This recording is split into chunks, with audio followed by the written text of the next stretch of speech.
ये एक हिंदी मनोरंजन चैनल है।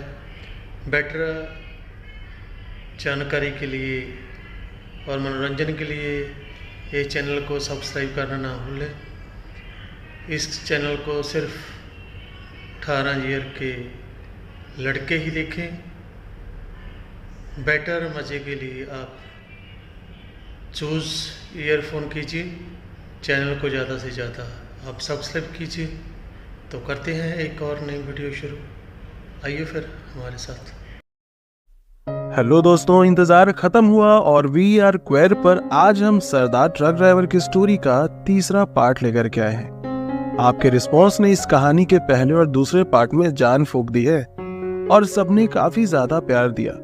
सच कहूं तो ये स्टोरी मुझे भी बहुत ज्यादा पसंद है। जिन्होंने इस खूबसूरत स्टोरी का पहला और दूसरा पार्ट नहीं सुना है, उनके लिए वीडियो के डिस्क्रिप्शन में लिंक दे दी गई है।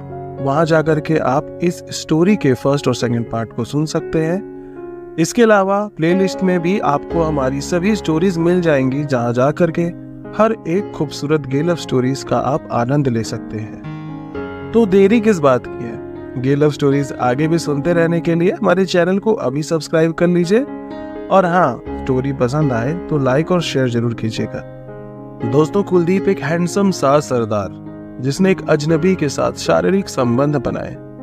खैर, बचपन में उसे अपने खास दोस्त प्रभजोत के लिए फीलिंग थी और फिर प्रभजोत को गांव से जाना पड़ा था। पर अब उसकी यादों के साथ जीते रहने के बाद कभी किसी लड़के के साथ शारीरिक संबंध बनाने की सोची ही नहीं इसने। एक फीलिंग जो थी वो सिर्फ प्रभजोत के लिए रही थी और उसके साथ भी कभी कुछ किया नहीं था। पर जब ये सब कुछ ट्रक के अंदर उस रात को हुई चीजें, कुलदीप के अंदर की जो प्यास थी बरसों की, वो प्यार की जो प्यास थी वो जाग उठी थी। उस एक रात ने कुलदीप को अपने एग्जिस्टेंस का एहसास कराया कि उसे लड़के किस कदर पसंद हैं। वो उस समय जान गया और सुकून पाया। ट्रक कर्नाटक गई कुलदीप ने सामान छोड़ा और दोबारा उस लड़के से मिलने की आस में लौटा, पर उसी जगह रुका और देखा, पता किया, ढूंढने की कोशिश भी की, पर कुलदीप को वो लड़का नहीं मिला। अब कुलदीप को क्या ही पता था कि उस रात के बाद उसे उस लड़के से मोहब्बत हो जाएगी, उस लड़के की तलब हो जाएगी। अब काफी रात हो चुकी थी और कुलदीप वापस गुरुग्राम की ओर लौटने लगा और अचानक चलती हुई ट्रक के सामने से कोई व्यक्ति आ गया था थोड़ी ही दूर में। कुलदीप ने तुरंत ब्रेक लगाई और स्टीयरिंग की हेल्प से उस व्यक्ति को ट्रक के नीचे आने से बचा लिया था। अब ये कुलदीप की इंसानियत थी। उसने ट्रक को अनबैलेंस्ड होते हुए बड़ी मुश्किल से संभाला और उसे तो उस लड़के की याद आ ही रही थी। गुस्सा उसका 7वें आसमान पर पहुंच चुका था। वो ट्रक से गालियां देते हुए उतरा। जनरली वो गाली देता नहीं था, पर उस दिन उसके मुंह से गालियां निकली पंजाबी में और सारा गुस्सा उस व्यक्ति पर निकालने लगा। पर वो व्यक्ति एक बीमार बूढ़ा था जो शायद पागल सा था। उसे कुछ होश भी न था। वो भी बहुत डर गया कुलदीप को देख करके और ट्रक को सामने इस तरीके से ब्रेक लगाते देख करके। वो बूढ़ा व्यक्ति भूखा था और कुलदीप उस पर बरसे जा रहा था। बुजुर्ग डरा हुआ माफी मांगते हुए शांत खड़ा था। फिर उस बुजुर्ग पर कुलदीप को दया आ गई। उसने कुछ पूछा, जानने की कोशिश की, पर वो कुछ रिस्पॉन्स ही नहीं कर रहा था। उसने उसे समझाया कि इस रोड पर अचानक अगर पार करोगे मेन रोड पर तो एक्सीडेंट हो जाता और आपकी जान चली जाती। कुलदीप ने उस बुजुर्ग को पास के एक ढाबे में खाना खिलाया, क्योंकि बार बार खाने के लिए हाथ फैला रहा था। बुजुर्ग से कुछ भी पूछने पर वो बता नहीं पा रहे थे। शायद दिमागी तौर पर उसकी हालत ठीक नहीं थी। कुलदीप उसे घर छोड़ने की सोचता है, पर बिना किसी इन्फॉर्मेशन के भला कहाँ छोड़ता। कुलदीप ने उसे कुछ पैसे दिए और वो वहां से चला गया। कुलदीप को हर वक्त उस अजनबी लड़के की याद आ रही थी। वो परेशान हुए जा रहा था। अब वो गुरुग्राम पहुंचा और अब उसके कई जानने वाले जो ट्रक ड्राइवर्स थे वो दोस्त बन चुके थे। जान पहचान हो गई थी। कुलदीप उनके साथ रहता। लगभग सभी शराब पीते, पर कुलदीप नहीं पीता था। कुलदीप ने वो खून लगा निशान नहीं हटाया जो उसके कुर्ते पे पड़ा था। उसने उस कुर्ते को भी नहीं धोया। उस लड़के के खून के निशान थे उसमें। उसने उसे याद के तौर पर संभाल कर रखा। अब हर रोज अलग अलग शहर जाना होता था, क्योंकि कुलदीप था ट्रक ड्राइवर और कंपनी के प्रोडक्ट्स यहाँ वहाँ सप्लाई होते थे। कुलदीप को उसके जो शराबी ट्रक ड्राइवर दोस्त थे बाकी के, लड़कियों के साथ मिलने और उनके कांटेक्ट डिटेल्स दिया करते थे। लड़कियों के साथ सोने के कई सारे ऑफर्स मिलते कुलदीप को। अब कुलदीप की खूबसूरती को देख करके जो लड़कियां थी उसे बिना पैसे दिए ही सब कुछ देने को तैयार रहती थी, पर कुलदीप को लड़कियों में कहाँ भला इंटरेस्ट। कुलदीप को जिस्मानी तलब होने तो लगी थी और किसी ने उसे लड़के और लड़कियों दोनों के लिए जीबी रोड के बारे में बताया। अब जब कुलदीप जीबी रोड गया, उसे एक रेड बैंड पहने कोई लड़का मिला जो कुलदीप को देखते ही उस पर फिदा हो गया। शायद वो कुलदीप को टच करने लगा। कुलदीप असहज महसूस करने लगा। कुलदीप को उससे घृणा आई क्योंकि उसके शरीर से शराब की अजीब तरीके की दुर्गंध आ रही थी। जब उस शराबी लड़के ने जबरन हाथ लगाने की कोशिश की तब कुलदीप को गुस्सा आ गया। उसने उसका हाथ पकड़ के एकदम मोड़ दिया और उसे भगा दिया। कुलदीप तो था ही तगड़ा, उसके लिए बड़ा एक कौन सी मतलब की बड़ी बात थी। बहुत इजीली उसने उसको डरा दिया कहो या फिर कुछ भी, उसे भगा तो दिया। कुलदीप थोड़ा आगे गया और उसे एक दूसरा लड़का मिला जो बहुत ही क्यूट और इनोसेंट लग रहा था। कुलदीप ने उसे कहा कि मेरे साथ चलो। उस लड़के ने पहले तो रेट की बात की, लेकिन लड़का घबराया हुआ था। बातें हो गई और फिर उसने ट्रक में ही उस लड़के को उठा लिया और अपने साथ आउटर में ले गया। कुलदीप ने उसे एडवांस भी पैसे दे दिए थे, तो बाकी उसने उसे समझाया कि क्या करना है क्या नहीं करना है, क्या फैंटेसीज है वो कर पाएगा कि नहीं। लड़का मान गया। अब प्रोटेक्शन का यूज करते हुए कुलदीप उस लड़के के साथ बहुत शिद्दत से संबंध बनाने की कोशिश करता है, पर वो फीलिंग ही नहीं आ रही थी। बट फाइनली क्योंकि अब जिस्मानी तो तलब थी ही, तो उसने ले दे करके उसके साथ संबंध बनाया। आनंद भी आया, पर जब वो उस लड़के के साथ सब कुछ कर रहा था, वो उस रात जो वो अजनबी लड़का था जिसके साथ पहली बार संबंध बनाया था उसकी यादें आ रही थी उसे। उस वक्त भी वो उसी को महसूस कर रहा था। सब कुछ हो जाने पर भी कुलदीप को अभी भी एक कमी की जो कमी होती है वो खल रही थी, उसका एहसास हो रहा था। उसे वो सुकून नहीं मिल रहा था। वक्त गुजरा, लगभग 1 महीने बीत गए और इस बीच कई लोगों के साथ मिल करके कुलदीप ने हुक्म्स भी किए। अब शारीरिक नीड है, जिस्मानी जरूरत है, और जब जिस्म का उसे आनंद सुख पता है तो उससे दूर भला कैसे रह पाता। वक्त गुजरा, लगभग 1 महीने यूं ही बीत गए थे। कुलदीप को इस महीने फिर से अपने ट्रक को लेकर के वापस कर्नाटक जाना था, जो कि इसके लिए गुड न्यूज ही थी कुलदीप के लिए। और इस बार उसने ठान लिया था कि चाहे कुछ भी हो जाए उस लड़के को वो ढूंढ ही लेगा। कुलदीप को अपने गांव घर की याद भी जब आती थी तो वो घर कॉल कर लिया करता था, घर वालों को वक्त पर सैलरी भेज दिया करता था। मन में बहुत अशांति थी फिर भी कुलदीप के, उसे सुकून नहीं मिल रहा था। उसने सोचा कि शायद गुरुद्वारे में मत्था टेकेगा तो कुछ अच्छा महसूस होगा। उसे याद आया कि कर्नाटक जाते वक्त रास्ते में वहां पर काफी बड़ा सा एक गुरुद्वारा था, ठीक उसी जगह जहां पर वो उस लड़के से मिला था, उसके थोड़ा आगे, शहर के पहले। कुलदीप को जाते जाते फिर रात हो गई और ये वही आउटर था जहां उस लड़के से मिला था। उस जगह रुकते ही कुलदीप की यादें ताजा हो गई कि जब पिछली बार ये इस जगह पर आया था तो वो अजनबी लड़का मेरे साथ था जिसे मैंने ठीक से देखा भी नहीं। कुलदीप को तो उम्मीद ही नहीं थी कि वो दोबारा उससे मिलेगा। रात को कुछ किन्नर आए, संबंध बनाने के लिए इनवाइट किया, पैसे मांगे। कुलदीप ने खुशी खुशी पैसे तो दे दिए लेकिन संबंध नहीं बनाया। कुलदीप ने मना कर दिया। अब सुबह गुरुद्वारा भी तो मत्था टेकने जाना था, खुद को साफ सुथरा और मन को अच्छा रखना था। उसने खुद को समझाया और रात को टिफिन में रखा रोटी दाल खा करके सो गया। सुबह जब आंख खुली, आगे ढाबे में रुका सिर्फ नहाने के लिए, खाना नहीं खाया। कपड़े उतारे और अच्छे से नहाया। साफ कपड़े पहनकर पग को अच्छे से बांधकर ट्रक लेकर आगे गया और ट्रक बाहर लगा दी ठीक गुरुद्वारे के थोड़े सामने।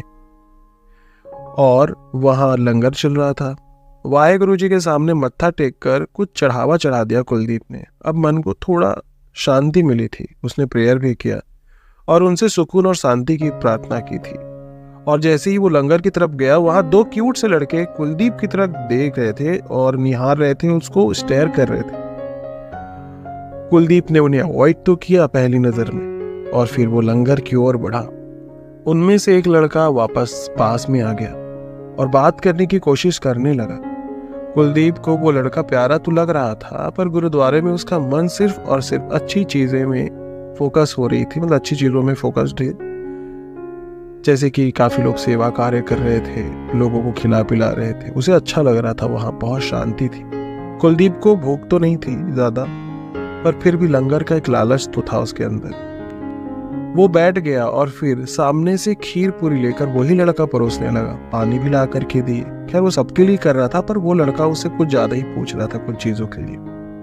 कुलदीप को लगा कि शायद ऊपर वाले से सुकून मांगने पर ये लड़का यहाँ पर आ गया है और ये सब हो रहा है। लंगर कर लेने के बाद कुलदीप ट्रक की ओर जाने लगा। तब उन दोनों लड़कों में से एक दूर रहा, पर दूसरा ट्रक के पास तक पीछे आया। उस लड़के को जो दूर था, पास वाले लड़के ने जो कुलदीप के साथ था उसे जाने का इशारा किया। कुलदीप ट्रक के अंदर ड्राइविंग सीट पर बैठ गया और फिर वो लड़का पास आकर के बोला कि आप आगे शहर तक जाएंगे क्या? तब कुलदीप ने हाँ कहा और फिर कुलदीप से उसने लिफ्ट ले ली। कुलदीप ज्यादा बात तो नहीं कर रहा था, पर इस लड़के से उसे कुछ तो एक वाइब आ रही थी। अब उस लड़के ने बात करते पूछा कि सरदार जी आपका नाम क्या है? तब कुलदीप ने अपना नाम बताया और फिर उस लड़के ने कुलदीप के बिना पूछे ही अपना नाम सागर बताया। कुलदीप को समझ नहीं आ रहा था कि सागर उससे ज्यादा ही चिपक रहा है, आखिर क्या वजह हो सकती है। तब आगे चौराहा आया, वही चौराहा था जहां पर लड़के जिस्म का व्यापार करते थे, जहां के लोग अपने जैसे किसी मुसाफिर की तलाश में रहते थे जो पैसे दे और उनके साथ संबंध बना ले। इससे पहले कि सागर उतरता, कुलदीप को काफी चीजें समझ में आ गई कि ये तो देह व्यापार का अड्डा है जहां वो पहले भी आया था उस लड़के की तलाश। तब अब जिससे पहले वो लड़का उतरता ट्रक से, जो लिफ्ट लेकर के आया था गुरुद्वारा से, उसने पूछा कि क्या आपने मुझे ठीक से देखा भी है?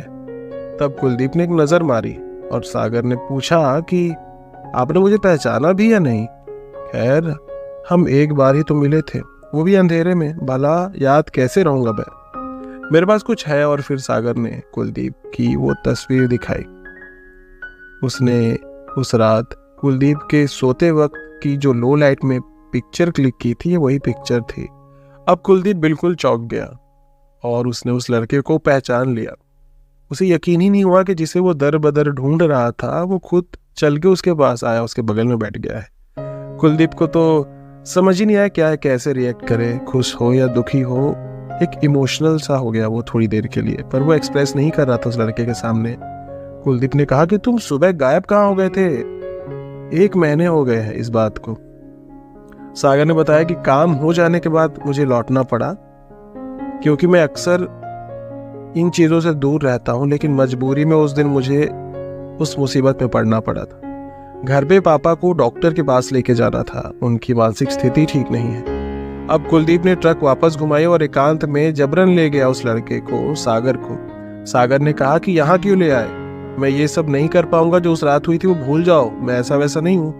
तब कुलदीप ने कहा कि घबराओ मत, मैं बस तुमसे बात करने आया हूँ यार, तुम्हें क्या ही पता मैं तुम्हें कहाँ कहाँ ढूंढ रहा था। कुलदीप ने कहा कि वो रात पहली बार उसने किसी लड़के के साथ संबंध बनाया था और वो तुम हो। मेरा मन बहुत होता कि मिलूं, तुम्हें वापसी में ढूंढना भी चाहा, कोशिश भी की, पर तुम नहीं मिले। तब मैंने कुछ और लड़कों के साथ संबंध भी बनाए, ये सोच करके शायद मैं तुम्हें भुला दूंगा और शायद मेरी बॉडी को सिर्फ ये हुकअप ही चाहिए। पर वो सुकून मिला ही नहीं, और तुम आज मिले, वो भी गुरुद्वारे में, वो भी एक सुकून भरी खीर पूरी बांटते हो। मैं तो तुम्हारा नाम तक नहीं जानता था। सागर ने कहा कि उस रात जो कुछ भी हुआ उसमें सारी गलती मेरी ही थी। मैं बहक गया था आपको देख करके, और उस रात आपने मेरी मदद भी तो की थी। मुझे आप बहुत अच्छे इंसान लगे। मुझे लगा कि आपसे अच्छा कोई हो भी नहीं सकता। देखते ही आप पर दिल आ गया था। फिर मैंने अपने आप को देखा कि मैं कहाँ और आप कहाँ। आपके आगे मैं कुछ भी नहीं, और आप जैसा कोई कभी मिला भी तो नहीं था। इसलिए मैंने याद के तौर पर आपकी ये धुंधली सी तस्वीर ले ली थी। रात का समय था तो फोटो साफ नहीं आई थी, पर मैं आपको देख के पहचान सकता था। दोनों ने एक दूसरे से बहुत सारी बातें करी और बात करते ही रहे। कुलदीप को सागर पर प्यार आने लगा बातों के दौरान। कुलदीप ने कहा कि मेरे साथ कर्नाटक चलोगे? मैं अकेला ही सामान ड्रॉप करने जा रहा हूँ। सागर ने कहा कि मेरी माँ नहीं है और घर पे अकेले मेरे पापा हैं, और अभी जो मेरे साथ था वो मेरा दोस्त है, वो भी एक गे है और मुझे बहुत सपोर्ट करता है। हम दोनों भाई के जैसे हैं, हमारे बीच ऐसा कुछ भी नहीं। कुलदीप ने कहा, मैंने कुछ पूछा क्या तुमसे जो इतनी सफाई दे रहे हो? उसने बताया, सागर ने, कि उस दिन मुझे जब पैसों की बहुत ज़रूरत थी तो इसी दोस्त ने, इसी जो मेरे भाई जैसा दोस्त है, उसने बताया कि लड़कों को भी पैसे मिल सकते हैं, लोग संबंध बनाने के बदले पैसे देते हैं। जब आपने मुझे बचाया था, उनमें से एक ने तो मुझे 1000 रुपये दिए थे, जिसके लिए मैं गया था कि शायद पापा की दवाइयाँ आ जाएंगी।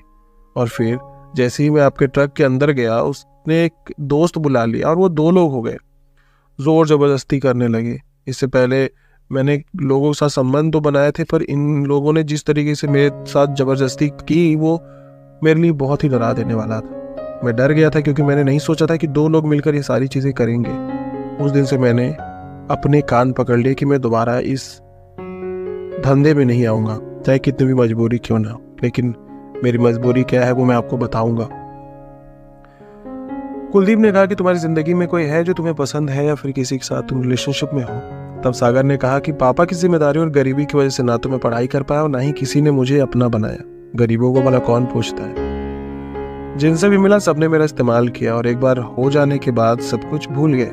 वैसे आप चौथे हैं, मैं बता दूं, आप चौथे हैं जिनके साथ मैंने शारीरिक संबंध बनाया अपनी जिंदगी में। कुलदीप ने कहा कि मेरे कपड़ों पर खून थे उस रात के। तब सागर ने बताया कि वो होंठ के खून थे जो आपके कड़े से लगने की वजह से कट गया था। कुलदीप हंसने लगा। उसने कहा कि यार मैं घबरा गया था कि उसने क्या ही कर दिया। सागर ने कहा कि हाँ, खून निकलने के चांसेस तो थे, बट फिर भी प्यार आ रहा था आप पे, इसलिए सब कुछ बस झेल गया। अब कुलदीप ने जिद की और कहा कि चलो ना मेरे साथ कर्नाटक, वापस आते वक्त मैं तुम्हें छोड़ जाऊंगा यहाँ पर अपने घर में तुम्हारे, या फिर चाहो तो मेरे साथ गुरुग्राम चल सकते हो, कोई ना कोई जॉब मिल जाएगी, स्टडी करनी है तो वो भी हो जाएगा, और अपने पापा का इलाज भी करा लेना। सागर ने कहा कि पापा को भूलने की बीमारी है और वो अक्सर घर से कहीं चले जाते हैं, वो मेरी जिम्मेदारी है।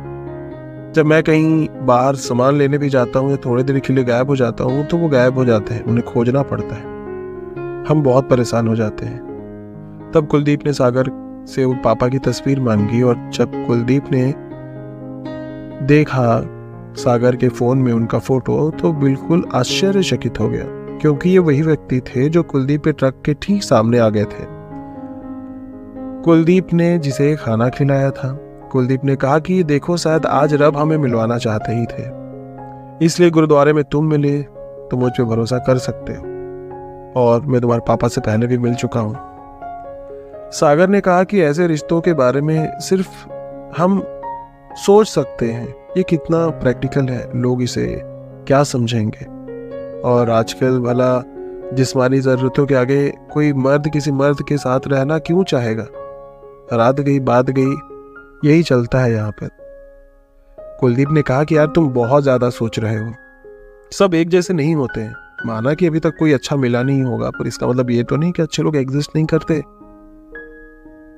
मैंने तुम्हें बहुत ढूंढा है, मैंने तुम्हें बहुत चाहा है।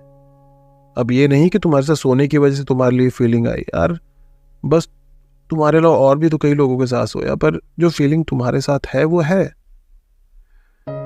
और इसी बीच सागर को अपनी ओर खींच लिया कुलदीप ने बात करते करते ही। सागर को बाहों में भर के उसको किस करते हुए ट्रक के अंदर दोनों ने फिर से शारीरिक संबंध बनाए, और सागर कुलदीप को यह एहसास एक प्यार वाला और मजेदार एहसास लगा जो कि इन दोनों ने कभी किसी के साथ में महसूस नहीं किया होगा। दोनों ने साथ ऐसे ही मिलते रहने और एक दूसरे के लिए लॉयल रहने का वादा उसी वक्त कर लिया था। ये तो खैर पहली फिलहाल मुलाकात थी, और अब कुलदीप सागर के घर पर गया, उसके पापा से फिर से मिला, और कर्नाटक से लौटते वक्त भी सागर के लिए गिफ्ट्स लाया, खाने की चीजें लाई और प्यार बांटते रहा। अब वो अक्सर मौका मिलते ही सागर से मिलने गुरुग्राम से आया जाया करता। दोनों के रिश्ते ऐसे ही चल रहे थे और ये चलता ही रहा। आप यकीन नहीं मानोगे, दोनों के बीच की बॉन्डिंग इतनी अच्छी हो गई थी ना कि दोनों को ट्रस्ट इश्यूज नहीं थे। 3 से 4 साल बीत गए दोस्तों, दाढ़ी मूंछ आ गई थी अब तो सागर की। कुलदीप तो हैंडसम, तगड़ा और ज्यादा तगड़ा हो चुका था। दोनों के बीच कोई न मन मिटाव न फालतू की लड़ाइयाँ थी, बहुत अंडरस्टैंडिंग, जो कि बहुत कम लोगों में देखने को मिलती है। दोनों ने अपनी जिम्मेदारियां बखूबी निभाई। कई बार कुलदीप के कहने पर भी सागर नहीं आता था उसके पास, पर फिर भी उसकी जिम्मेदारी उसके पापा थे। अचानक सागर के पापा की तबीयत बहुत बिगड़ गई और उन्हें एडमिट करना पड़ा। सांस की दिक्कत होने लगी और अंततः उनकी डेथ हो गई। बहुत दुखद समय था, लेकिन इस दुखद समय में भी कुलदीप ने साथ दिया। दूसरी तरफ इन 3-4 सालों में कुलदीप ने भी बहुत झेला था। कुलदीप ने घर वालों से कई बार बहस कर ली थी, क्योंकि शादी का दबाव जो बनाया जा रहा था उसके लिए। पर कुलदीप को तो शादी करनी ही नहीं थी। वो सागर से दूर नहीं होना चाहता था, उसके लिए सागर सब कुछ था।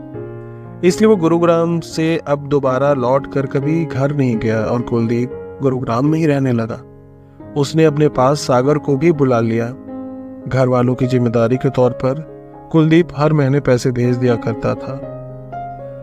और फाइनली 2 चाहने वाले कुलदीप और सागर ऊपर वाले की कृपा से मिल चुके थे और दोनों आगे की जिंदगी भी साथ बिताना चाहते हैं, चाहे कोई भी आ जाए। दोस्तों, हर किसी को प्यार करने वाला नहीं मिलता और हर किसी को किसी से सच्चा प्यार हो जाए ये भी ज़रूरी नहीं है। पर अगर आपकी ज़िंदगी में कोई व्यक्ति ऐसा आता है जो आपसे प्यार करता, कमिटमेंट करता है, उसे जांचें, परखें, समय लें जैसे इन लोगों ने लिया। और फाइनली जब प्यार अंततः बना रहेगा ना, तो आप उसके साथ बाकी की ज़िंदगी भी कंटिन्यू कर सकते हो। आई होप आपको ये रोमांटिक, खूबसूरत, हैप्पी एंडिंग वाली स्टोरी अच्छी लगी होगी। लेकिन हर कहानी का सुखद अंत भी नहीं होता, ये शाश्वत सत्य है, क्योंकि जिंदगी हमेशा मीठी मीठी ही नहीं चलती। कभी खटास, कभी मिठास, तो कभी कड़वाहट। तो इसी उम्मीद में कि आप इस कहानी को अपना प्यार देंगे, हम ये चैप्टर यहीं क्लोज करते हैं। Thanks for listening. Have a good day. Love is love. ये हमारा वीडियो कैसा लगा, आप कमेंट बॉक्स में हमको बताएं। हम आपको एक और नई और हिंदी स्टोरी सुनाएंगे और अपने दोस्तों के साथ इस वीडियो को साझा जरूर करें।